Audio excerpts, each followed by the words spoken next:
बिस्मिल्लाहिर्रहमान अस्सलाम वालेकुम दोस्तों। नावल यार दिलबरम आज कलम राहिला खान किस्त 57 और 58 पेशे खिदमत है।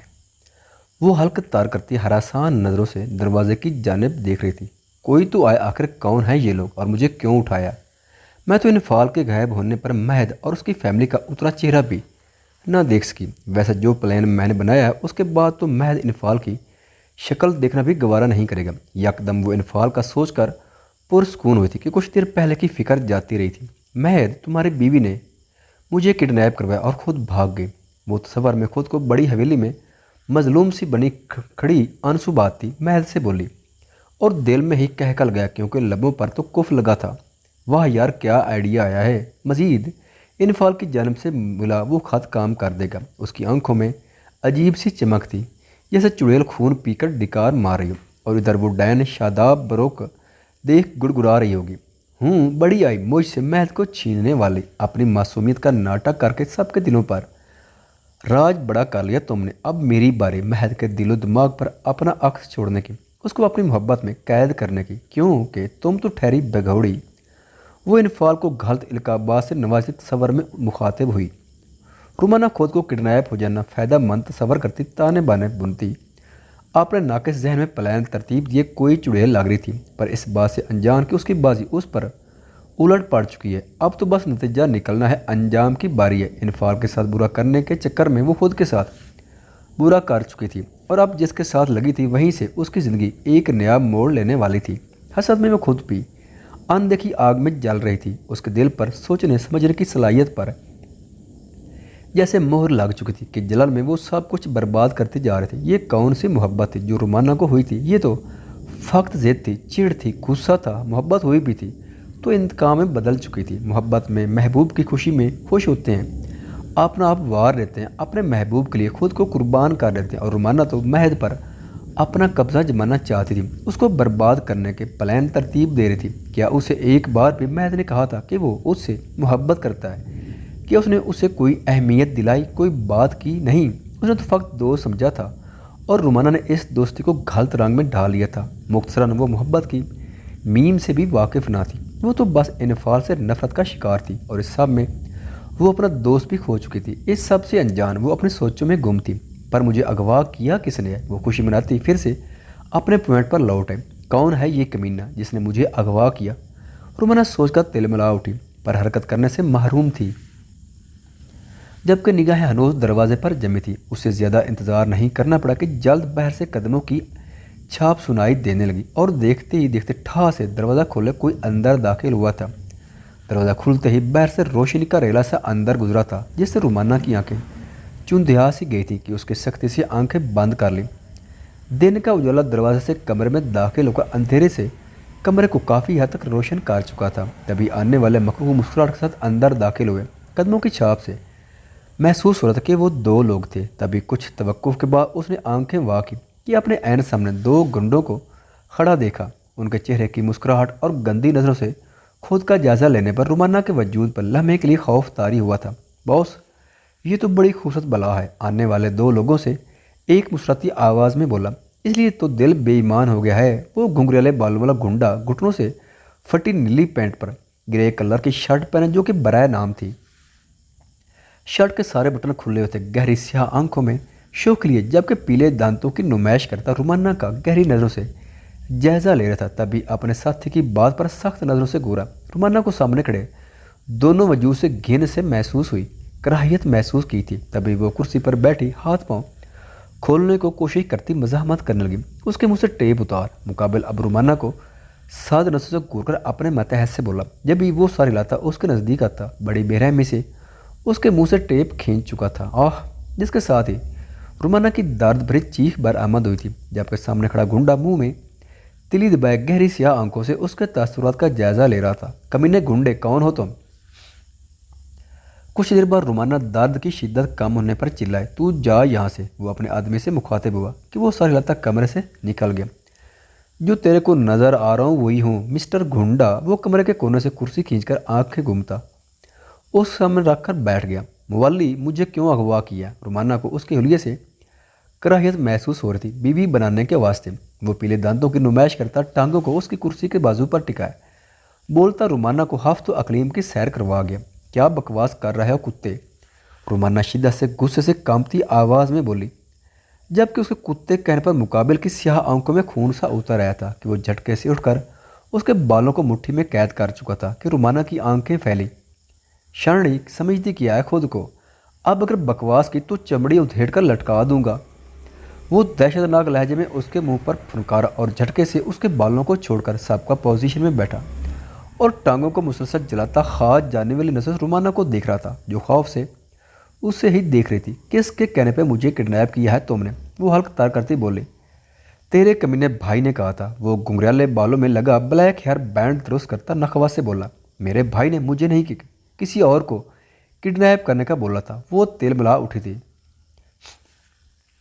पर मुझे तू चाहिए थी, तो मतलब तुम मिस विच? वो बेनियाज से बोलकर वेस्ट से गन निकाले बोला कि क्यों? वो गन देकर मेरे मराया, जबकि उसका विच कहने पर वो दिल ही दिल में ढेरों गालियों से नवाज चुकी थी चोंच लड़ाने के वास्ते। तू समझती है ना चोंच लड़ाना? वो गन उसके घुटने पर रख कर ताईद चाई, जबकि रुमाना गुस्से से उसे घूर रही थी, जिसके साथ अपन अजदवाजी ज़िंदगी शुरू कर सके। तेरी तस्वीर देखते साला दिमाग में घंटियाँ बजने लगी थी कि तुझसे ही अपन के छोटे छोटे गुंडे बच्चे इस दुनिया में आएंगे। वो गन हाथ में घूमता बेबाकी से बोला था, जबकि रुमाना की आंखें फैल गई गुस्से की शिद्दत और खिफत से चेहरा सुर्ख हुआ था। चल अब तो तय कर, बीवी बनेगी या फिर रखेल? वो उसकी ज़ात को दो कुड़ी का करता उसके वजूद से जैसे जान निकाल गया था। मेरा भाई तुम्हें छोड़ेगा नहीं, वो चिल्लाई, और मैं तेरे को नहीं छोड़ूंगा। वो गहरी नज़रों से उसके वजूद को देखता मानी खेजी से बोला, तुम जैसे गंदे शख्स ने सोचा भी कैसे? वो हल्के बल चिल्लाई, अगर यहाँ से जाना चाहती है तो पहले मेरी मार, वरना मैं तुझसे लुत्फ अंदोज होकर तुझे मार कर उधर वहाँ देख।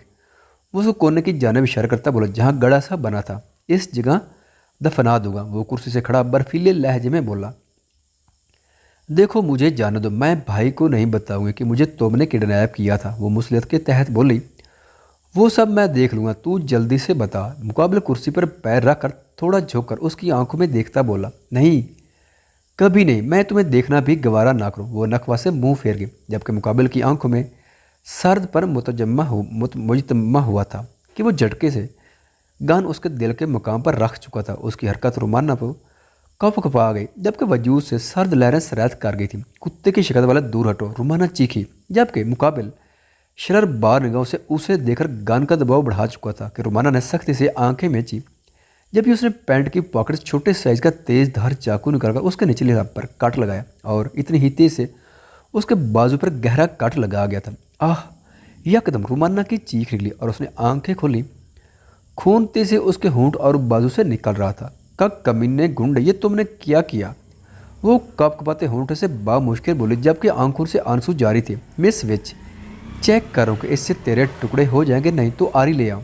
वो बर्फीले लहजे में बोला कि रुमाना खौफ से सांस रोक गई, जबकि खून उसके निचले होंठ से बूंद बूंद उसकी गूंद में उतरकर उसके कपड़ों को रंग कर रहा था। रुक, तेरे हाथ की छोटी उंगली से शुरुआत करते हैं। वो कहकर उसका हाथ रस्सी से आज़ाद करवाने लगा। ना नहीं, वो उखड़ती सांसों के माबैन बस इतना ही बोल पाए, अब अगर अगली बार बकवास की तो सबसे पहले तेरी गंदी जबान काटूंगा।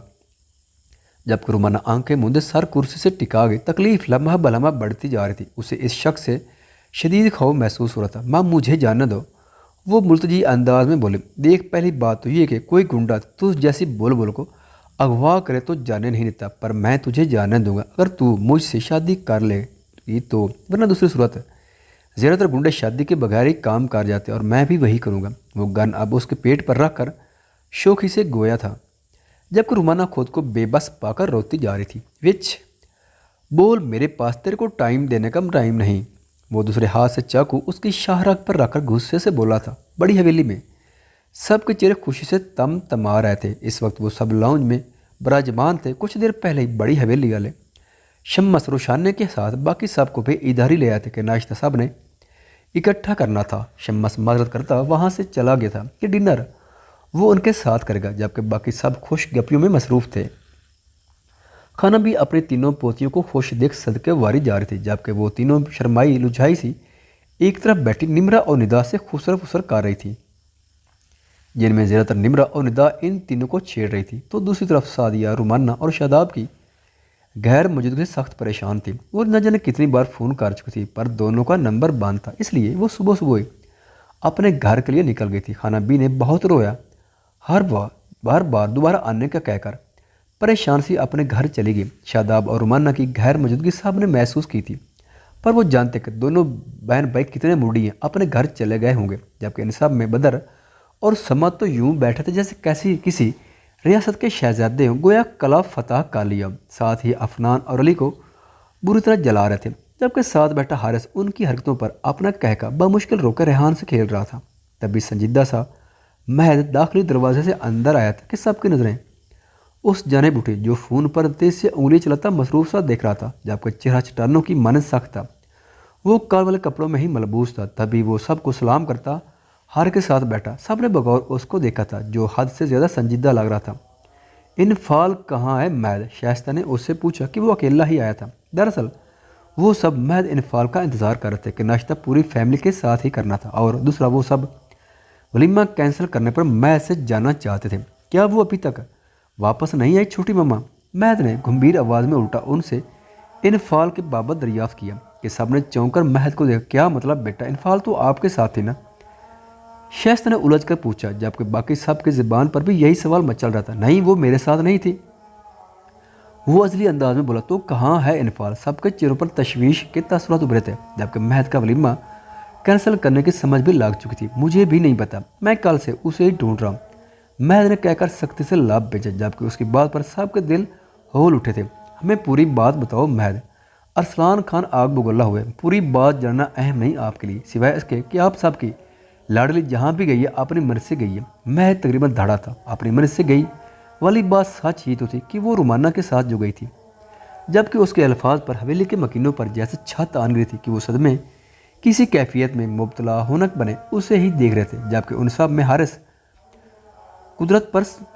पुरसकून था, जबकि हारिस कदरे पुरसकून था। जबकि वो एक नज़र सबको देखता अपने कमरे की जानिब बढ़ गया। महज सबके सवाल से बचने की खातिर चेहरे पर संजीदा तासुरात जाए और गुस्से में बोलकर उठाया था, क्योंकि फ़िलहाल वो उनको इनफाल के बारे कुछ भी नहीं बता सकता था। जो प्लान हारिस और उसने बनाया था उसमें इनफाल को सब के सामने ऐसा कहना महद की मजबूरी थी, क्योंकि ऐसे ही वो दरिंदे हशमत और फिरोज़ के मुतल्लिक़ जान सकते थे, और उसके लिए महद को रुमाना के सामने नफरत ज़हर करना थी। जब से उसे इन दोनों बहन भाई के मुतल्लिक़ हारिस ने बताया था, महद को उनसे शदीद नफरत थी, और वहीं वो पुरस्कून भी था कि जल्द ही उसने इनफाल की रुखसती करवा ली थी, वरना ये दोनों बहन बहन न जाने क्या करते। अभी तो तस्वीरों वाला हिसाब भी शादाब से लेना है, बहुत हिसाब किताब बनते हैं उनकी तरफ। वहीं फिरोज़ ज़मीन खान और हशमत को तो फिर वो शदीद दर से आशना करवाने की बयाना ख्वाहिश रखता था, जिस पर बहुत जल्द वो अमल पैरा होने वाला था। वो जान चुका था रुमाना ने बहुत ही गलत चाल चली है, जिसमें इनफाल को सब के सामने बुरा साबित करने वाली थी। इसलिए महद खुद से ये सब बोलकर रुमाना की नज़र में अच्छा बनने का मकसद था, पर वो ये भी जानता था कि इनफाल के बारे कोई कुछ भी कहे कोई भी यकीन नहीं करेगा। इतना तो उसकी फैमिली भी जानती थी कि महद अरसलान खान अपने ख़ानदान की जानिब किसी को आंख उठाकर नहीं देखने देता, को जाके बीवी से कैसे लालम होगा, वो चाह कर भी यकीन नहीं करेंगे। और यही बात महद को कुछ पुरस्कून की हुई थी कि बहुत जल्द वो सबको सच से आगाह कर देगा। उसे ये प्लान ना बनाना पड़ता अगर हशमत उसके हाथ लग जाता, जिसकी वजह से उनकी फैमिली में दरारें पड़ गई। सब बदगुमान होकर रह गए, पर इस नामालूम शख्स को तलाश नहीं कर पा रहे थे। हारिस खुफिया तौर पर भी पता लगा चुका था, महद बसाते खुद उसको तलाश कर चुका था, पर वो वहाँ से भाग निकलता था, और उसके लिए उनका ये सब करना इंतहाई ज़रूरी था। भले ही सबकी नज़रों में खुद को बुरा भी क्यों ना बना दे, बाद में वो सबको सच्चाई बता देगा। फ़िलहाल जो वो कर रहा है सब ठीक कर रहा था, क्योंकि इनफाल उसकी बीवी थी। वो बेहतर जानता था अगर वो उसे बुरा बना सकता था तो फ़क्त रुमाना, शादाब, सऊद के सामने, क्योंकि बाकी अफराद तो किसी सूरज यकीन नहीं करने वाले थे, बल्कि वो ताने बाने बुनने में लगे होंगे कि इनफाल यकीनन महद के पास ही है और वो ऐसा क्यों कर रहा है वगैरह सवालात उनके जहनों में गर्दिश ज़दा होंगे। जबकि महद का मकसद रुमाना और शादाब से हशमत के बारे पता लगाना है। मज़ीद उन पर हशमत के मुतल्लिक़ जो इनकशाफात सामने आए थे, हारिस और महद हशमत के टुकड़े करने से भी गरेज नहीं करने वाले थे।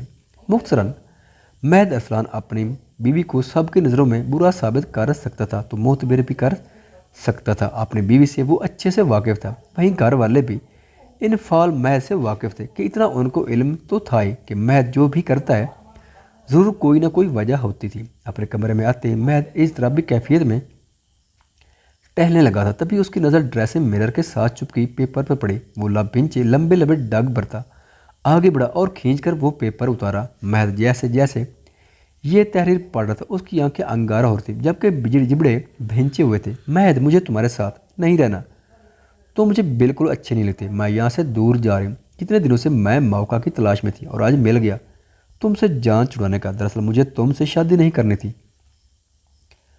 पर घर वालों की ज़बरदस्ती और तुम्हारी धमकियों की वजह से की मैं किसी और को पसंद करती हूँ, और ये भी जानती कि तुम रुमाना से मोहब्बत करते हो। इसलिए मैं तुम्हें इजाज़त देती हूँ, उससे शादी कर लो और मेरा पीछा छोड़ दो। मैं तुम्हारी पाबंद नहीं रह सकती।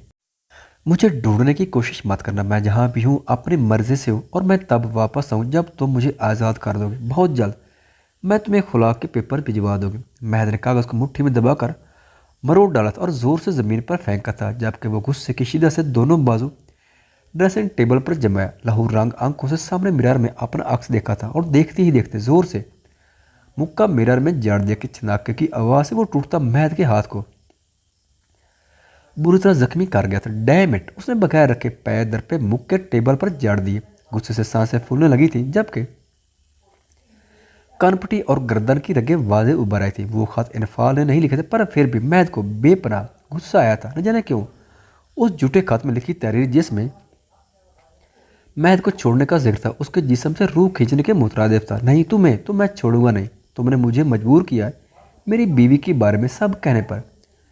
मैं तुम्हारा बशर बिगाड़ दूंगा। पागल हो, मैं चिंगड़ा था। ये तो वही जानता था कि इनफाल के बारे वो सब कहते। महद पर क्या गुजरी थी उसकी वजह से उसकी वाइट लिली अपने भाई की शादी ना देख सकी। उसकी वजह से वो सब फैमिली से दूर थी। उसकी वजह से महद को झूठ बोलना पड़ा था। महद पागल सा होने लगा था उसकी झूठी तहरीर पढ़कर। तभी जख्मी हाथ की परवाह किए वो पॉकेट से फ़ोन निकालकर नंबर डायल करता कान से लगा चुका था। निकाह करके फ़ौरन छोड़ो उसे। अगर नहीं मानते तो टॉर्चर करो, बस मरने मत देना। महज बर्फीले लहजे में मुकाबिल को हुक्म सादर करता खटाक से फ़ोन बंद कर चुका था। विच, बोल, मेरे पास तेरे को टाइम देने का टाइम नहीं। वो दूसरे हाथ से चाकू उसकी शाहराग पर रखकर गुस्से से बोला था, प्लीज़ मुझे जाने दो। वो मध्यम आवाज़ में गड़गड़ाई थी, जाने दूंगा ना तेरे को विच, अगर तुम मेरी बात राजी खुशी से मान जाएगी। मैं कभी नहीं करूँगी तुमसे शादी। दर्द की शिद्दत उसकी हवा सलाब कर रही थी। ठीक है, फिर मेरे को वैसे भी तो चल जाएगी। निकाह की फॉर्मेलिटी तो मैं तेरे खातिर कह रहा था, पर जब तू राजी मैं राजी तो काजी का क्या कहा। वो गन उसी कुर्सी पर रखकर खुद खड़ा बब्बल चिबाता बोला कि रुमाना की सांसें अटकी। उसमें बोलने की ज़रा से भी सख्त बाकी ना आ रही थी। तभी उसका फ़ोन रिंग हुआ था। उसने पैंट की पॉकेट से फ़ोन निकालकर यस करके कान से लगाया, जबकि निगाहें उस पर जमी थी। न जाने आगे से क्या कहा गया था कि उसके लबों पर मुस्कुराहट दारे। वो कहना चाहता था कि मैं पहले ही उसको टॉर्चर करने का काम शुरू कर चुका। इससे पहले ही दूसरी जानब से फ़ोन रख दिया गया था कि इसने खौफगी से फ़ोन को देखा, फिर रुमाना को। विच, क्या तू रेडी हो मेरे को झीलने के वास्ते? उसके करीब होता उसकी ठोड़ी को सख्ती से दबोच किया था कि आंखें उसके निचले लब से रस्ते खून पर जमी थी। पास ना आओ। उसको अपने बेहद करीब देखकर जेरे लब बोली, अच्छा तो तेरे पास आऊँ? लगता है तुझे मुझसे भी ज़्यादा जल्दी है विच। वो उसको देखकर मुस्कुराती आवाज़ में बोला कि रुमाना ने फट से आंखें खोली, दूर हटो मुझसे। वो उसको तकरीबन खुद पर सारा झुका देख गुस्से से बोली, मुंह बंद रख शानड़ी। वो चाकू उसके जख्म पर रखकर धाड़ा था कि रुमाना की चीख निकली, छोड़ो मुझे दरिंदे। वो बाज ना आती फिर से कप कपाती हुई बोली, चल तेरे को अब असल में इस दरिंदे से मुलाकात करवाता हूँ, फिर तुझे पता चलेगा दरिंदा किसे कहते हैं। तू कुत्ते की दुम है, सीधी नहीं होगी, इसलिए तेरे टुकड़े कर दूंगा, पर पहले तेरे को दरिंदे की प्रैक्टिकल तारीफ करके बताऊँ। वो उसका जिबड़ा दबुच्चे बोला और उसी चाकू से उसकी रस्सियाँ काट दी। रुमाना फटने की हद तक आंखें फाड़े उसे देख रही थी। तभी मुकाबिल ने उसे खींचकर अपने सामने खड़ा करते उसका दुपट्टा नोच कर ज़मीन बोस कर गया। कमीने इंसान, क्या कर रहे हो तुम? वो दो कदम दूर हटती बोली। उसके चेहरे पर हुआ मेकअप रोने की वजह से ख़राब हो चुका था, जबकि बाल बिखरे हुए थे। होंठ और बाजू पर लगे काट से निकलता खून डरी सहमी सी उस वक्त वो काबिल रहम लग रही थी। विच, मेरा दिमाग घूम गया तो तुझे मारे बगैर जिंदा गड्ढे में दबा दूंगा, इसलिए पास आ फौरन। वो स्याह आंखों में सर तासुर लिए फुंकारा था कि रुमाना की रीढ़ की हड्डी में सनसनी सी दौड़ गई। नहीं, मुझे छोड़ दो। वो मज़ीद दूर होती मुल्तजी अंदाज में बोले, तेरी तो साली। वो दाड़ा और तेज से गन उठाकर उसके पाँव के करीब 2-3 फायर की कि रुमाना हड़बड़ा कर चीखती हुई नीचे बैठती चलेगी। उठ, बहुत होगा ड्रामा, वरना अगली गोली तेरी खोपड़ी में सुराख करेगी। मेरे को इंतजार करना पसंद नहीं। वो आग बरसाती नजरों से उसके झुके सर को देख नखवास से बोला, मुझे शादी नहीं करनी, तो इससे कर भी कौन रहा है? तू इस लायक ही नहीं, तो इससे बस दिल बहलाया जा सकता है। वो लंबे लंबे डग भरता उसको बाजू से दबोच कर बोला और उसे यूं ही खींचकर उसी कमरे में आधी टूटी और आधी सही चारपाई पर पटका। तुझे कहा था ना मेरे को इंतज़ार करना पसंद नहीं, तूने मेरी दरिंदगी में मजीद हवा दिया बिच। वो सख्त आवाज़ में बोलकर गन ज़मीन पर फेंकता अपनी शर्ट उतारे कि रुमाना की आंखें बहर उबलने को थी। इतनी भी बुरी से पर थी तो वो लड़की, और अपनी इज्जत को खतरे में देख उसका वजूद बर्फ़ की मानंद ठंडा पड़ चुका था, जबकि चेहरा जर्द हो गया था। नहीं नहीं, वो चिल्लाई। इससे पहले कि वो उठकर भागती, मुकाबले उसकी कोशिश नाकाम बनाता उस पर झोंक आया था। इससे पहले कि वो उसकी गर्दन पर झुकता रुमाना की आवाज़ निकली, मम मैं तैयार हूँ, प्लीज़ दूर हटो तुम। वो कराहियत आमेज लहजे में बोले, अपनी मर्जी से मानी है तू, मैंने तुझे फोर्स नहीं किया, क्योंकि मेरे दिल इस झंझट के लिए आमादा नहीं है। वो तमस्कुर उड़ाते गोया हुआ, जबकि रुमाना ने सारे लाया, कमीने गुंडे, एक बार मुझे यहाँ से जाने दो, फिर तुम्हें बताऊंगी। वो दिल ही दिल में तिल मिलाए। हुलियत दुरुस्त कर अपना, मैं काजी को पकड़ कर लाता हूँ। वो शर्ट पहनकर गन और चाकू हाथ में लिए बाहर निकल गया, जबकि रुमाना वहाँ से निकलने के बाद उस गुंडे से जान छुड़ाने का प्लान तरतीब देने लगी। शादाब, तुम अब तक पहुँचे क्यों नहीं? हशमत की गुस्से भरी आवाज़ सपिकर से उभरी। कैसे पहुँचूँ चच्चा जान? वो गुंडा कमीना उसे लेकर नहीं आया। क्या मतलब, कहाँ है वो कमीना गुंडा? हशमत चौंक उठा। पता नहीं चच्चा जान, जिस जगह उस गुंडे ने लेकर आना था, कल से अब तक मैं उधर ही हूँ, पर वो इन्फाल को नहीं लिया, ऊपर से नंबर भी ऑफ है उनके। शादाब जंजलाया हुआ सा बोला, कहीं उस महद को पता तो नहीं चल गया तुम उसकी बीवी को अगवा करने वाले हो? हशमत ने खदशा ज़ाहिर किया। बिल्कुल नहीं, उसके फरिश्तों को भी इल्म नहीं होना। जो प्लान हमने बनाया था, मुझे लगता है वही गुंडा अपने साथ ले गया, तो पता लगाओ उसका। वो लड़की हमारे हाथ से जानी नहीं चाहिए शादाब। हशमत आग बगुल्ला और फ़ोन बंद कर दिया। अभी शादाब ने सही से सांस भी नहीं लिया था कि फिर से फ़ोन की घंटी बजने लगी। हेलो। वो उकताकर फ़ोन कान से लगाया, बोला, कहाँ हो तुम? कल से तुम्हारा कोई अता पता नहीं है, मुझे कितनी फजर हो रही है। ऊपर से रुमाना भी कल से गायब है। आखिर क्या कर रहे हैं तुम दोनों बहन भाई? जहाँ भी शादाब है, मैं बता रही फ़ौरन घर पहुँचो। शादिया बेगम कॉल अटेंड होते ही चीख उठी। क्या मतलब मोरे, रुमाना घर नहीं है क्या? शादाब की हैरत में डूबी आवाज़ है, नहीं, कल से वो भी नहीं आए। न जाने कहाँ है मेरी बच्ची। शादाब, बहन का पता करो वरना मुझे कुछ हो जाएगा, सादिया बेगम रोती आवाज़ में बोली। शादाब के चेहरे पर परेशान कुन तासुरात छा गए थे, क्योंकि वो रुमाना का कितनी बार नंबर ट्राई कर चुका था, पर उसका फ़ोन मुसलसल ऑफ था। वो पूछना चाहता था कि क्या वो गुंडे इन फाल को किडनैप कर चुके थे, तो अब तक पहुँचे क्यों नहीं थे? और अब रुमाना की गैर मौजूदगी पर वो चकरा कर रह गया। उसे कुछ गलत होने का एहसास हुआ था। मोरे, तसल्ली रखो आप, मैं आ रहा हूँ। वो अपनी माँ को तसल्ली देता परेशान सा वहाँ से निकला था। खान साहब, खैरियत, हमें बुला लिया होता, SHO शम्मा से मुसाफिया करता। मुअद्दिब अंदाज में बोला, हम खैरियत ही है।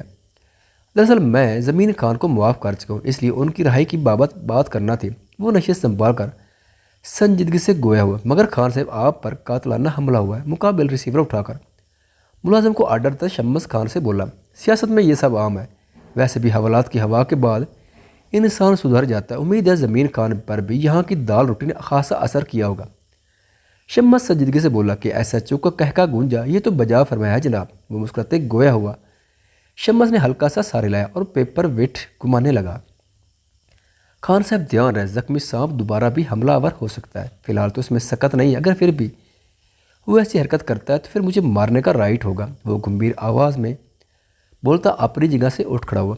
मकसद ज़मीन खान को खुद सजा देना थी, इसलिए वो माफ़ीनामा साइन कर चुका था। जो मुझे लग रहा है कहीं वो साज तो नहीं। SHO भी उठता जानते अंदाज में गोया हुआ। खान अपना शिकार खुद करता है, किसी को शरीक नहीं करता, चाहे कानून ही क्यों ना हो। जो खान की राह में हल होगा वो अंजाम तो पाकर रहेगा। शम्मस खान अटल लहज में उसके शक पर यकीन की मुहर लगाता उसे हैरासदा छोड़कर कमरे से निकला। साथ ही खावर और उसके सिक्योरिटी गार्ड गनमैन भी उसके पीछे निकले। खावर शम्मस गाड़ी में बैठता अपने खास आदमी खावर से गोया, जी साहब, तुम जानते हो कि तुम्हें क्या करना है? वो संजीदा लहजे में बोला, जी साहब, बेफिक्र है, ज़मीन खान घर नहीं पहुंच पाएगा।